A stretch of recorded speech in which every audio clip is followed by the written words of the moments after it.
Hello and welcome to the latest episode of Marketing Land Live. This is our 20th episode, believe it or not. Today is Friday, July 15th, 2016. We are talking about the week that was in online marketing with the marketingland.com team and with friends. Today we have two very special guests joining us that we will introduce in just a minute. We welcome those of you that are tuning in live on Blab. Those of you that are watching the video replay, thank you as well. And those of you that have subscribed to the audio podcast that we just started, welcome to you as well whenever you happen to be tuning in. As I said, today is July 15th. It's a little after 12 noon Eastern. So 3 days ago was a very, very big day in e-commerce circles.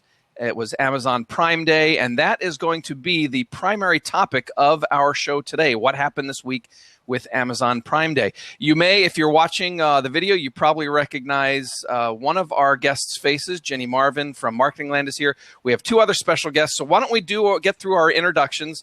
Jenny, you go first since you've done this before. And then Ken can go second and Scott can go third because we'll go in alphabetical order. And so, guys, how we do this is I want you, so your name, where in the world you're located, your title, like what you do. And then today's icebreaker question of the day is, are you ready? Have you downloaded and started playing Pokemon Go? Jenny, you go first. All right. Jenny Marvin. I cover paid search and paid media for Search Engine Land and Marketing Land. I'm based in Portland, Maine, and I have not downloaded it or fallen off a cliff or walked into traffic. So okay. All right, so that's a no. All right, Ken, you're up. All right, I am Ken Kassar, Principal Analyst with Slice Intelligence. My job is to sift through our data, where we have a panel of 4 million people, find interesting, surprising, and important trends in our data to share with our clients. And have you downloaded? I have not downloaded Pokemon, although I suspect that my 10-year-old son will probably compel me to do so this weekend. Uh-huh. I suspect as well. Okay, Scott, you're up. Hey, everyone. Thanks for having me. Excited to do this. I'm Scott Wingo. I'm one of the founder of Channel Advisor and exec chairman now. We're here in Research Triangle Park, North Carolina, and I have downloaded Pokemon Go. I just reached level 5, so I'm way to go. I'm working up to it, starting to do some gym battles this weekend. So I'm getting ready for some action. Awesome. That's fantastic. So, and I'm Matt McGee. I'm the editor-in-chief of marketingland.com and searchengineland.com. I am in Tri-Cities, Washington, and I, too, Scott, have downloaded and started playing Pokemon Go. I am only at level 4, however. So you're slightly ahead of me. I've got 13 of them right now. Okay, good. Yeah. So we're getting there. My daughter has been a Pokemon fan since she was, yay tall to a grasshopper, and so she was very excited by this, and her enthusiasm has spilled over. So Ken, yes, if your 10-year-old is enthusiastic about it as well, I think he will reel you in. So there you go. All right. Have some implications too. So this whole mixing virtual reality, the real world, and I think it's interesting, and that's one of the reasons I'm playing it is I think I'm seeing small businesses start to experiment and try to draw people into their stores using some of the lures and all this kind of stuff. So it's pretty fascinating how rapidly it's growing, and then also that retailers are starting to think about how to leverage it. Yeah, when it first started, I was like, oh my gosh, this is like the dumbest thing in the world. And then I learned, like you just said, Scott, how the lures work. And our local mall is, encouraging people to come in and look for Pokemon, or, lots of other small restaurants, as you said. So yeah, once I sort of understood more how that works, it became more fascinating to me. So I thought, all right, I got to try this out and see what the deal is. So actually, funnily enough, the augmented reality, my first sort of real deep dive into it was a podcast that Scott was on a couple of weeks ago, which gave me a good background on it. And when I first read about Pokemon Go, it was like, okay, I know what augmented reality is. This is very, very helpful. So thank you, Scott. Yeah. Good. Glad you listened. Yeah. So let's dive into the show. For those of you that are tuning in for the first time, listening, viewing, whatever, for the first time, I'll just briefly explain what we do. We're here every Friday. We start right around 12 noon Eastern time. Show usually runs 30 to 60 minutes, somewhere in there. And we talk about the big news of the last week in the world of online marketing. And so this week, we are going to talk primarily all about Amazon Prime Day. And as I said, Scott and Ken are two special guests. Guys, you kind of touched on this a little bit in your personal introductions, but give just a quick 30-second pitch, if you would. And if it's a little repetitive, that's okay. Just a quick 30-second pitch on what your companies do, because I know, Scott, you work with some of the third-party sellers on Amazon. Ken, Slice Intelligence comes at it more from the consumer angle. So, Ken, you want to go first? Sounds good. Yeah. So Slice Intelligence has a panel of about 4 million people in the U.S. They're people that have agreed to allow us to go into their email inboxes periodically in order to grab information from the receipts, the digital receipts that come into their email inboxes. We collect those, take the salient information out of the receipts, get rid of the PII because we don't want to see that. And then it allows us to gain an understanding of what people are buying. We know who they are, where they're buying, how much they're paying for it, when it's being shipped, when it leaves the warehouse, when it actually arrives on the consumer's doorstep. So it's sort of a consumer's eye view of the entire e-commerce ecosystem, from the purchase all the way through delivery. Gotcha. And Scott, you go ahead. Yeah, and our data is transactional as well. I'm a huge fan of the Slice data and what you guys do, Ken, so it's good to be on here with you. A lot of this data that's out there, they'll do a very small survey of like 500 consumers, and they'll ask them questions like, would you like prices to be lower? And there's everyone's always shocked when like 80% of people would love to have lower prices. What we do at ChannelAdvisors, we're a software company, and we went public in 2013. Stock symbol is ECOM, ECOM. And our software allows retailers of a variety of sizes to sell on eBay, Amazon, marketplaces like that. We support 50 marketplaces. And we also do search and comparison shopping engines. So Jenny, know your world a little bit. And what we do is this started, I think, going on 10 years now. Customers would come to us and say, hey, I'm selling on eBay or Amazon, and I think I'm doing well, but I would love some benchmark data. So we started publishing what we call same-store sales. And what we do is periodically during holidays, we release this monthly, and then we'll say things like, Amazon grew 14% for our customer base. And it's important to note, same-store sales, what we do is we add a lot of customers. So we strip out anyone that wasn't with us a year ago. So it's a true year-over-year comparison for benchmarking. Our customers find it really helpful, and it's kind of grown into this whole other thing where a lot of Wall Street firms take the data, we publish it out there, and they make some assumptions about it, right or wrong, and whatnot. But that's kind of the gist of it. And we have about 3,000 customers, and a little over $7 billion of GMV goes through our software that we're looking at. And we take that transactional data, and that's where our data comes from. Okay, awesome. Sounds good. I appreciate that. It's good to understand that we have kind of different aspects here covered with the sellers and the consumers. So let's dive in. Amazon released a lot of their data, pretty quickly on, what was it, on Wednesday, I guess they released it. 60% higher order than in 2015, more than 50% higher in the U.S. Biggest day ever for Amazon devices, up more than 3 times over 2015, and so on. A lot of voice search through the Alexa. Ken, Scott, Jenny, all three of you, what when you saw this data, what to you are the big takeaways from what Amazon shared? In my mind, it was a pretty impressive set of numbers. It'll be interesting to see how U.S. growth compares with global. From the hints that Amazon has given, I get the distinct impression that it may have had a bigger sales increase impact globally, while I'm sure U.S. accounted for the bulk of the dollars. Our data, Slice is putting our data out on Monday, looking at this year's Prime Day. We have done some pretty in-depth work looking at last year's Prime Day, though. Scott, what was your big takeaways from what Amazon shared this week? Yeah, when we looked at our data, it was interesting. It was somewhat flat. And then internationally, we saw a fair amount of pickup. I think Germany was the highest at about kind of a 20% year-over-year growth. So the challenge with Prime Day is we only see third party, and we see a smallish, compared to the 2 million overall. We see a subset of the third party sellers, and it's very feast or famine.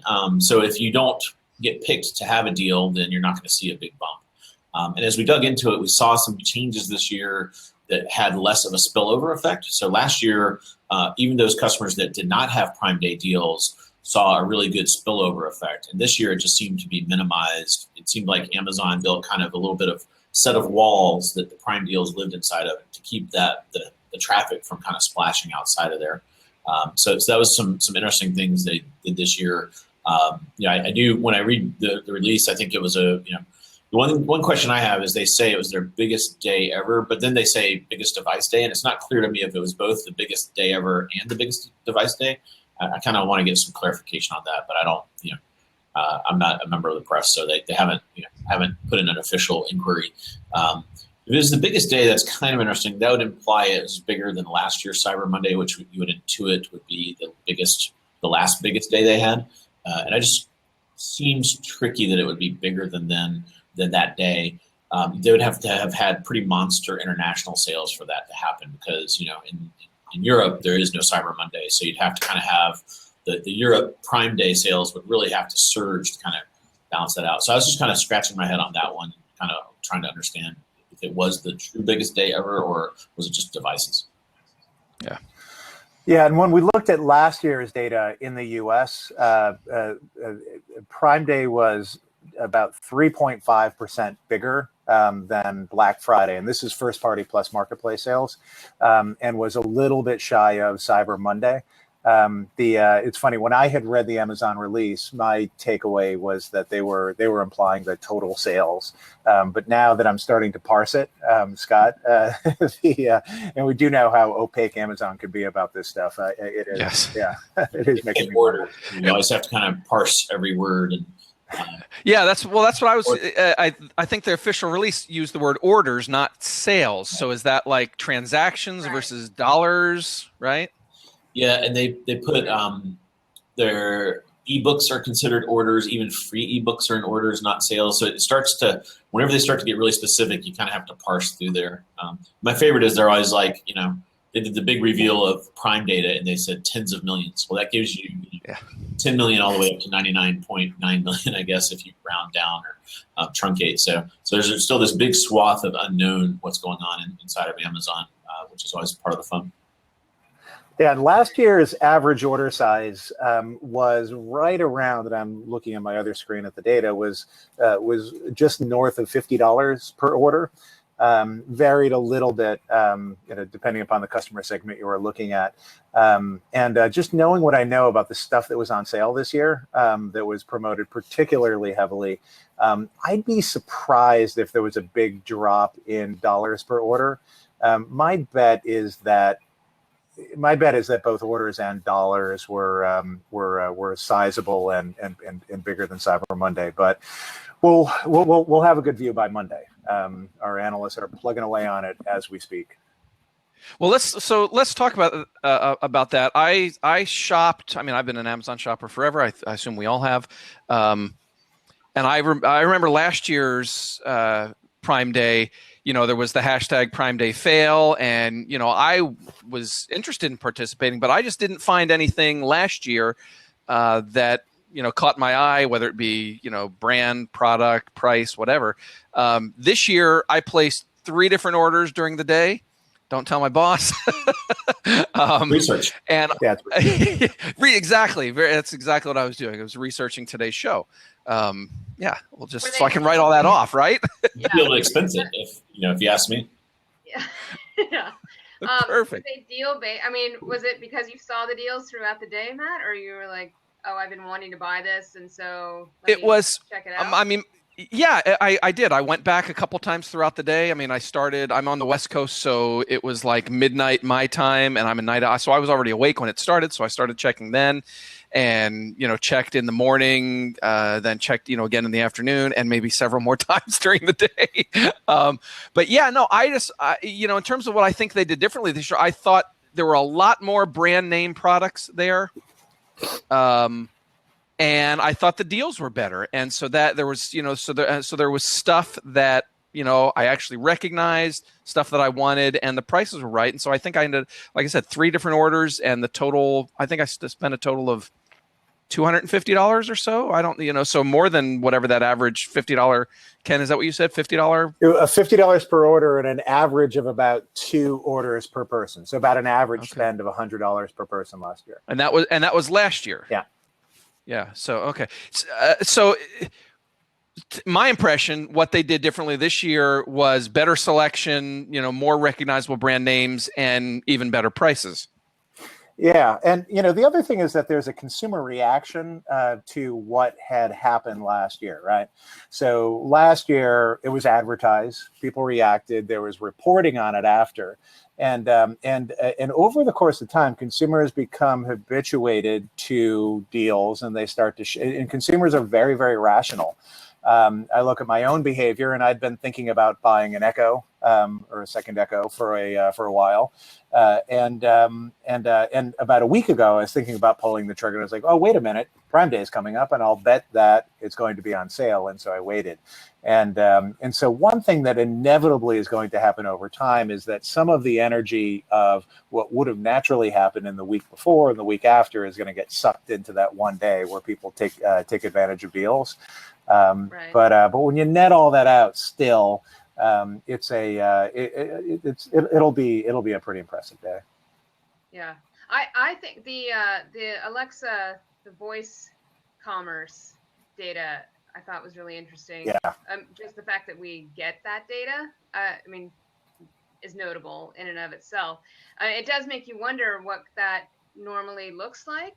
But I think, to me, seeing that, what was it, a deal per second was? Yeah, 1 deal per second. And that's also funny wording, right? I mean, deal per second, what does that mean?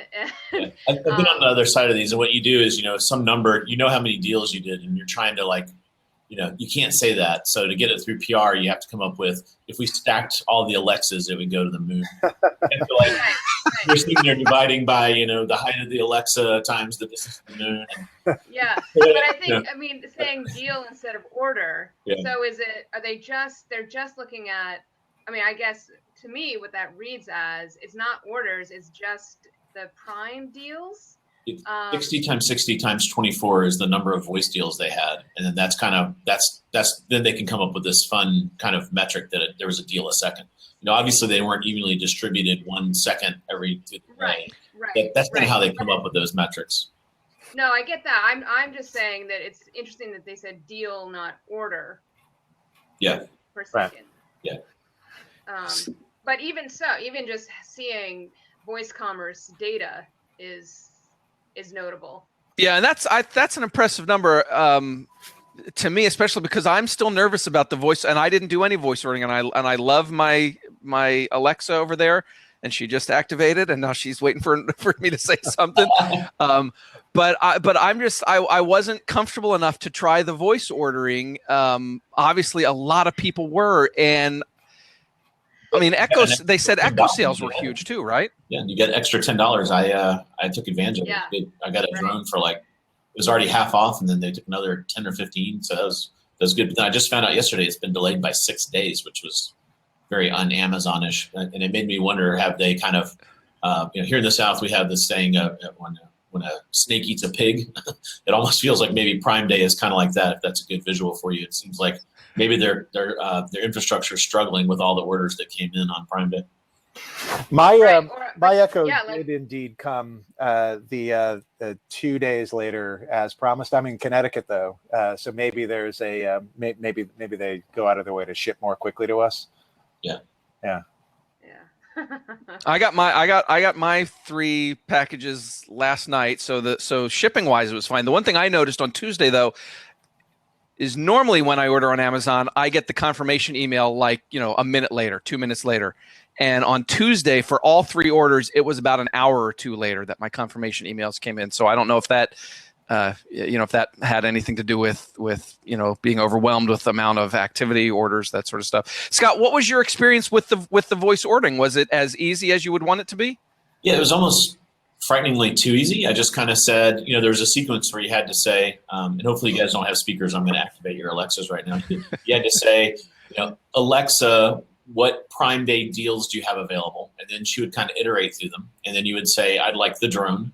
And then it was like, please confirm. And I said, yes. And then she's like, done. And I was like, wow, where's the, I assume it just uses your one-click settings, but I had thought there'd be a little bit more of I ship to 4 or 5 different addresses frequently and use different payment mechanisms. I thought there'd be a little bit more chatting about that, but very quickly it picked out the one-click settings and I was done. And I was kind of like, wow, it was a very, very quick. In the app, you can say, set a number code so that you can voice that in. Matt knows the story. When I ordered hot sauce over Alexa, and instead of 5 ounces, I got 64 ounces. So I have a half gallon of hot sauce. I'm still. You have a lot of sriracha to work through, huh? Yeah. But that it really does bring up an interesting and I think important point about Prime Day. It's like part of what makes Prime Day important is the sales volume, but the other part is that it really acts as kind of a foundation for Amazon and for the rest of the year. And specifically what I mean is they bring in new Prime members, who will often, after the 30-day free, will continue. So that sets them up with more Prime members coming into the holiday season. They aggressively pitch their platforms. So this year, the Alexa platform and the Fire platform were very, very aggressively pushed. And then the best example is the voice ordering, where they're taking advantage of that in order to get people to adopt a behavior that they haven't, that they hope will be catchy. Another one I probably really activated this year was Prime Now, which is the 1 hour to 2 hour delivery. I don't know if everyone has that in your cities, but it seemed to be pretty widely. It was like we have it here in Raleigh-Durham, and it was one of the top 3 banners, both on the app and the website. So they were, and I'm not sure because I didn't ask anyone that didn't have it, but they were pushing that pretty hard too as another platform to activate. Yeah, living out of remote Connecticut, they didn't push that out. We are going to look though at the number of new Prime Now shoppers that came in as a result of that.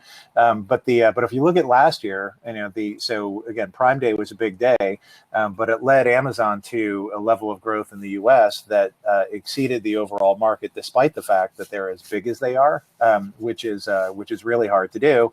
I saw one report. Our data had Amazon capturing nearly half of all growth across the online channel, and so it definitely worked out to be a good holiday season. Sure, there was a lot of other stuff other than a Prime Day foundation that was built, but I do think that was a fairly important contribution that Prime Day made. Yeah, Matt, to your point about last year, there was a glitch to this year. And it's interesting. So Amazon kind of acknowledged it because they said in an interview it's resolved. And I've heard mixed things about this. From what we can tell, and at ChannelAdvisor, we didn't really see this at all. It didn't seem to impact the third-party side, but it seemed to impact some 1P things. So a couple things I've heard. I'm curious if you guys heard this stuff too. It happened if you added a Prime deal and then a non-Prime deal together in a cart. The cart would just kind of like lock up.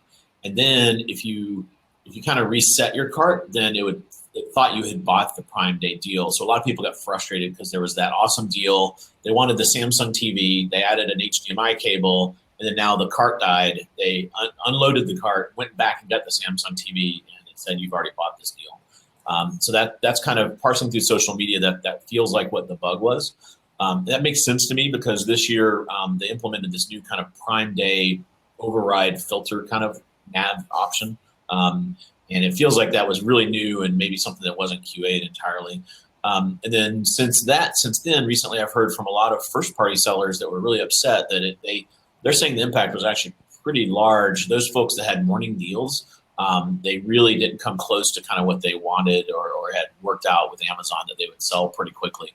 So it seems like there was, even though it was an awesome day, it could have probably even been bigger. I don't have an idea of how large, but I've heard from first party sellers that it seemed to be a really big impact on them. Like they only hit 20% of their plan, kind of a thing. So it didn't go off without a hitch, unfortunately. But that's also a good thing, that if you can make it through this day, then hopefully Cyber Monday, they've got all that stuff resolved and they have a great holiday. It's another pro of this from a computer engineering standpoint is it allows you to stress test your system in July versus right. November 15th, which is not the best time to be stress testing.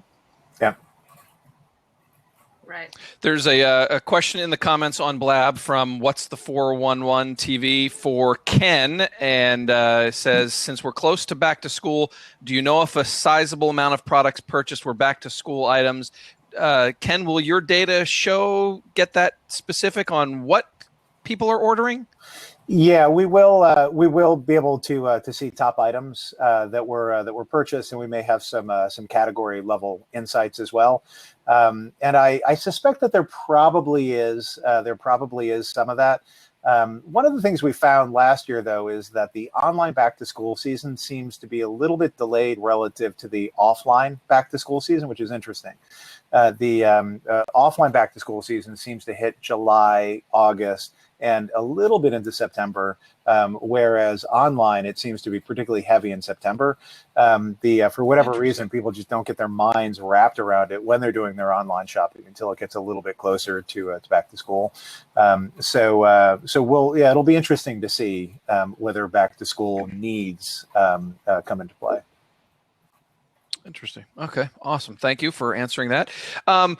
So we've been talking a lot about the big picture, obviously, and then some of the Amazon specific deals for their Echo, their Alexa stuff, their Kindle devices, Fire devices, etc. Scott, you guys, so as we said, you guys are working with a lot of the third-party sellers. I think a couple of the orders that I placed were with third-party sellers, if not all of them, actually, now that I think about it. Thank you. And you guys did a blog post. You wrote it, and we will include the link to it in the show notes when we publish on Marketing Land on Monday with the video recap. And you kind of touched on some of the data already, but what stood out to you from the experience that the third-party sellers had this year? Yeah, so it just worked out this year that the customers that have been with us for a year didn't get that many new deals than last year. So that's kind of why we're flat. When we look at those customers we added in the year, they kind of had pretty good deal exposure, and it did really well for them. The way I would characterize one of the big changes this year is Amazon definitely went wider and deeper, meaning wider means it seemed like last year they almost doorbustered it. They put a lot of the stuff early, the best electronic deals and those kinds of things. And then at the end of the day, you had an apron or something. People were very agitated about that. They didn't like the deals that were available later in the day. So this year, you could tell they were a lot smarter about it. They must have matrixed it out. There was always a really good electronics deal almost every hour. And then I think the best deal was the Alexa, which was $50 off. The first time I'd ever seen it, $179 to $129. And I thought that was going to sell out pretty quickly. But as I watched it through the day, they had 1% remaining. It would tick off maybe 2% an hour. So that they must have had, I don't know, maybe Ken, you'll know this at some point, but my guess is they had to have high hundreds of thousands or 1 million of those available because, just to be able to handle that big of a deal for such a hot product to last through the day. And last year that would have sold out in definitely under an hour. So, but you could tell they were doing that in every category though. So they always had a really good house item, a jewelry item, a toy. So I think they did a really good job. And as they worked with third parties, that was a big part of the conversation. If you couldn't come to the table with, thousands of products at a really great discount, then you just weren't included. So that's a really big change this year, is making them last through the day and much deeper in quantity. I'm curious how that works. So with a third-party seller, if I'm a third-party seller and I want to participate in Prime Day, how much control do I have, Scott? Do I have control over what I offer? Do I have control over price, like the size of the discount? Do I have control over when my offer gets unleashed? Like what's the mechanism there? Yeah, usually when you sell on Amazon, it's totally you control all the dials. But Okay. this deal platform, it becomes more Amazon curates it highly. So the way it would work is, let's say I would go to to Amazon, and you essentially submit a form that says, here's a deal I would like to have in Prime Day. I've got 800 of these really cool, Wi-Fi router, just to pick something randomly. It's a really nice Wi-Fi router, and so then you would say how many you're willing to sell, and then you put a price out there, and you would say I'll let it go for $129, and the best price I can find on the internet is $139. Then Amazon will come back to you and say, that's a good deal. Or they'll either just kind of refuse it or they'll accept it. So that's one of the two things. But usually you get a little bit of a negotiation where they'll say, we like the deal. Can you do 2,000? Or could you knock another $10 off? Because when we look across, Best Buy actually has it for $130, and it's not that compelling to go from $130 to $129. Just to kind of make up a random kind of thing. So then you'll either get to that negotiation and you'll agree, or you won't come to a term and your deal won't make it. So there's actually humans at Amazon that curate this stuff. Right.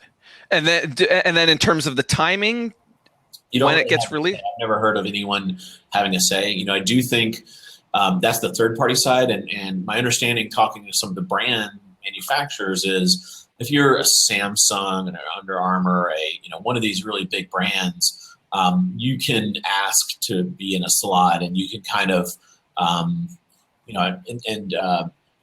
of these things on the first party side, there's a lot more dollars to play with because you're usually at like a 50% markup. So sometimes maybe you'll have to kind of pay a little bit for the discount. Sometimes Amazon may chip in a bit, or you'll get some credits for kind of marketing and promotion kind of dollars. There's a little bit more dark art kind of a thing that goes on there. But I do know some of those brands do want to be in kind of certain specific spots, and they kind of pay up with either discount or some marketing dollars or that kind of thing. Interesting. That's interesting how all that sort of stuff works. One of the other things that I noticed this year, at least in my experience, and Jenny, Ken, Scott, I wonder if your shopping experience was similar. I found it a lot easier to find items. I remember last year just sort of being a little mystified on where are all the deals, on a specific type of product, specific category. I just found it a lot easier this year to locate items that I was interested in. Does that ring true with you guys in any way? Yeah, I thought they had a really nice navigation experience. The good rollovers with categories. You had the ability to scroll right if you wanted to get deeper into a particular category. I thought that they did a good job. For me though, the shopping was particularly easy because the two things I intended to buy were the two things that they were promoting particularly heavily, which was an Amazon Echo, and actually this was just delivered today, my Fire TV stick. So I didn't have to dig deeply to find what I was looking for. Yeah, one of the things they did, I kind of mentioned a little bit, but to go into detail, last year, and the way just the way a normal search on Amazon works is you search for a Samsung TV, you get a list of those by SKU, and then you go in and you have a mix of 1P and 3P, and they're kind of around the SKU. Last year, what they would do is they would promote a Samsung TV, and you would click on a banner, and you would see it at the top, but you would also see other offers, kind of a thing. And that caused quite a bit of spillover for customers third-party customers that didn't have a deal. This year, it was very gated, so you would click on a banner that said, deals closing soon, most popular deals, electronic deals, whatever it is. And then you would be really kind of, if you looked over carefully, there was a checkbox now that was Prime deals only. So they would kind of like default into that effectively, just kind of like you can say, I only want to see Prime offers. So that was new this year. And I think it made it easier to find deals, which was good, but it did kind of decrease the spillover that we saw through the rest of Amazon. Right. I know anecdotally, still sellers who were not involved in Prime still saw, higher traffic, higher order volume than on a typical day. So I'm wondering, Scott, if you've also seen that, even if it wasn't maybe as big as last year, if there's still still a bump. There's absolutely a bump. Yeah, Bump. just because it's flat than last year doesn't mean it's like a normal July day. It's still it's still a very nice gift to have in July for our customers. It just wasn't like 50% greater than last year. Right, but it is amazing that the spectrum of sellers that will see bumps from Prime Day. I mean, it's not just consumer products; it's industrial, it's commercial stuff, and so it is sort of just, even with that gated experience, it's just more people are on the shopping, have shopping on their mind. Yeah, and we've seen data that indicates, and Ken, I know you don't have it yet, but I'd love when you do your report, this is another thing to look at, is kind of the pin action off of Amazon. So there's kind of within Amazon, I call it spillover, and then outside is more pin action-y, kind of a bowling term. I'm sure you guys saw, but Walmart was running promotions, JCPenney, a lot of folks were running promotions, eBay did some kind of snarky stuff. We didn't see anything kind of obvious in the data. So if we looked at kind of the baseline of July, a couple of points here and there, but nothing like a huge surge. So it does seem like Amazon kind of captured a lot of the excitement around Prime Day. Yeah. One difference is last year, a lot of folks kind of called it Prime Day. This year, they all came up with their different names.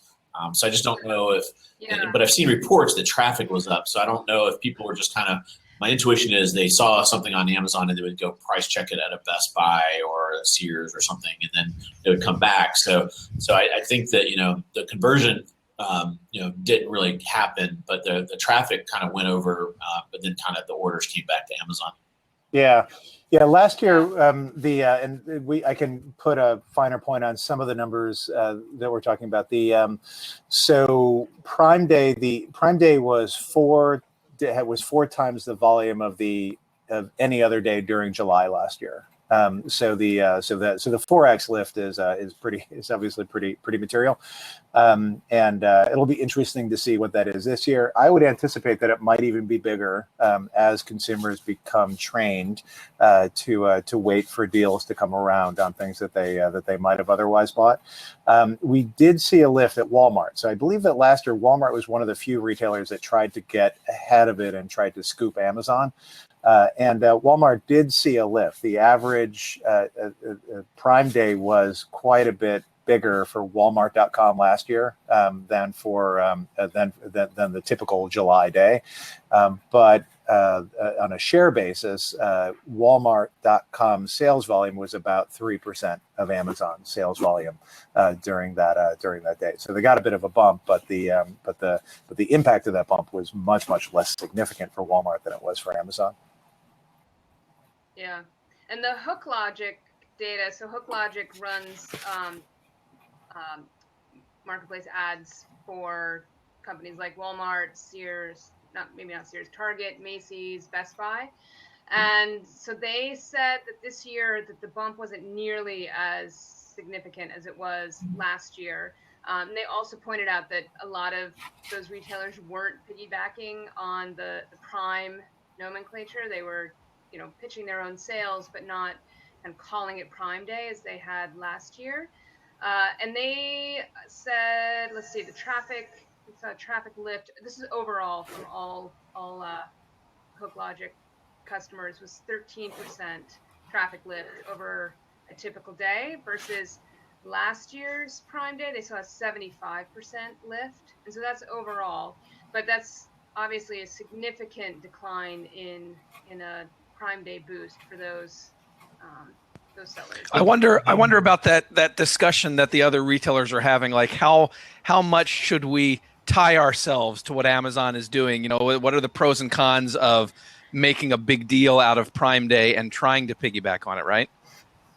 Right. Well, now you have two good cases of what happens if you do and what happens if you don't. But I mean, obviously, it's not apples to apples. You can't compare two different years. But the conversion rates, though, they did say were 62% higher than an average day. So there at least was a conversion bump there. Yeah, I mean, one of my interesting takeaways from last year when they plopped this holiday, when Amazon plopped this holiday in the middle of July is, okay, well that's pretty bold yeah, right.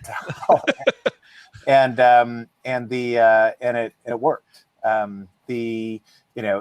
It was as bold as kind of a consortium of retailers, Shop.org, when they decided to create Cyber Monday 15 or so years ago. One of the kind of makes you realize that the power that Amazon has, both as a brand and obviously as a shopping platform, but it also makes you realize that consumer habits can change. And they do change all the time. One of my there's a fellow over at Forrester Research, James McQuivey, who talks about this idea of hyper adoption, and the big point that he makes is that consumers are much more willing to adopt new things than they had been in the past, and they're also much quicker to reject things than they had been in the past, and so you have to wonder whether, in some sort of non-antitrust-ish way, if folks at Target and Walmart and other big brick and mortar retailers are putting their heads together trying to figure out what they can do to create a holiday maybe in May.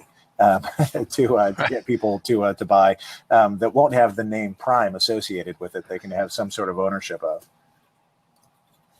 Does your data tell you if how many Prime subscribers they add for Prime Day? Like, did you know that last year? Did you guys?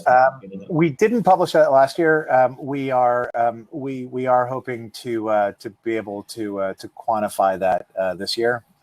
It's those receipts are a little bit tricky to get a hold of, the Prime join type receipts. But if we can tease it out of the data, we will. I mean, one thing we do know is that there's Amazon Prime shoppers spend nearly half of their online wallet with Amazon. And that does represent a change in behavior from before they became Prime customers. And Amazon Prime customers spend a heck of a lot more overall online, as well as obviously with Amazon. So there's a lot of benefit to bringing in those new shoppers. Actually, one other interesting point from last year, of everyone that bought during Prime Day, 3% of the people were people that hadn't bought from Amazon at all in the previous 6 months. Among that 3% of people, on average, they spent just under $100 on Prime Day, and then they went on to spend another $195 per person over the next 6 months. So it's just 3%, but still, you keep adding those low single-digit groups of people that become part of the platform, and it really does help you lock folks in and squeeze other competitors out. I remember when I signed up for Prime, years ago, I was like, do I really order enough from Amazon to justify what it was like $49 then, I think. Am I going to get $49 worth of free shipping? But I did it, and that's exactly what it did, right? It locked me in. And so, now when I need to shop for anything online, that's where I go first. I assume they're going to have it or point me quickly to somebody that does have it. And so now, I look at my order history. I looked at it last night, and, every year for the last 3-4 years, it's been, anywhere from 16 to 22 or 23 orders per year. And, obviously I'm getting more than my, $49 or $99 now back in the, back in free shipping. But we should wrap up soon. But so Ken just gave some stats. Scott, do you want to just add some commentary on Prime and what that has meant, for Amazon specifically, and then just sort of the pressure that it's created, the impact it's had around e-commerce in general? Yeah, I think it's a really good example of Amazon's DNA, right? Because you can imagine a big company trying to decide whether to do this or not, and it's a no-brainer for everyone in the room to say no, because when you're on the company side, look, it's $100 now, but I think it was $79 or whenever they launched it. It's really easy to paint a scenario where that bankrupts the company, right? So you're like, wow, people do this, and it's like $8 shipping an order, and they order 200 items. It's an endless liability that you're signing up for. So it's very easy for everyone in the company to say no. But the genius is that the lock-in, and you kind of have to take this leap of faith that says, but look at the scale it's going to bring to our company. We'll figure out how to get from $8 to ship things to $4 to $2 because of the scale of what we're doing. So it's just a really interesting kind of a very innovative idea that would be easy for any other company to say no to internally and never try.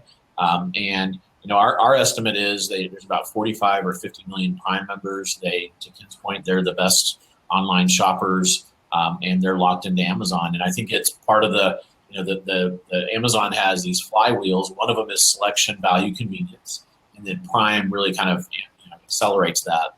And that's the reason Amazon's growing 30% and e-commerce is growing 15%.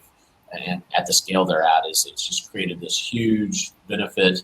And it also has the side benefit. It's hard to replicate. It's hard to Ken's point, maybe Target, Walmart, and everyone else comes up with another day down the road, but these companies don't work well together. They're competitors, and the chances of them coming up with a competing loyalty program is not. There's been attempts at it with ShopRunner and these things that just haven't done any traction. So it's a brilliant program that Amazon has.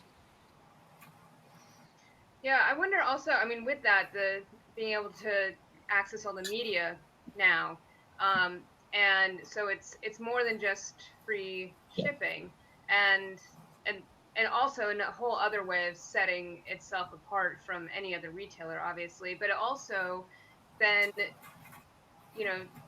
consumers are now making the decision of, well, do I just dump my Netflix? Do I dump my Hulu? Am I just going with Amazon Prime?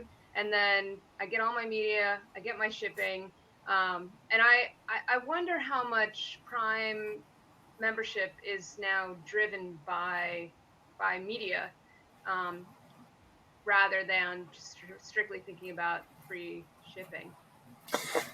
Yeah, no way to pull it apart. I do think it's got to be. Yeah.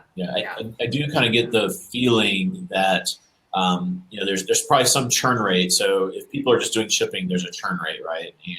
But then if you can get them to do more, if you get them to do some video, some audio, and Alexa, they participate in Prime Day, that the stickiness of the program just goes way up. And then it also, to your point, gives you more entry paths where maybe the streaming and the music is more interesting. Maybe the device is more interesting to you. Maybe the sales are more interesting to you because you're more of a value-oriented consumer.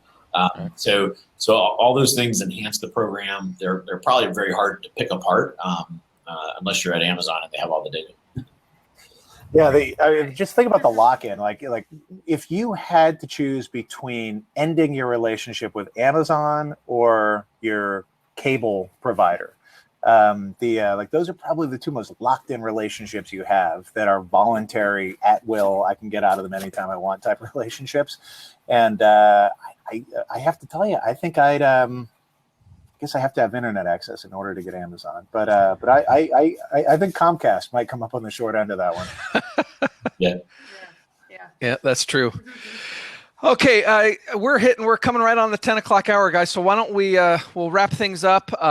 So Monday, Ken, is when you guys are planning to release your data from this year's Prime Day. That's right. Check out the blog, sliceintelligence.com.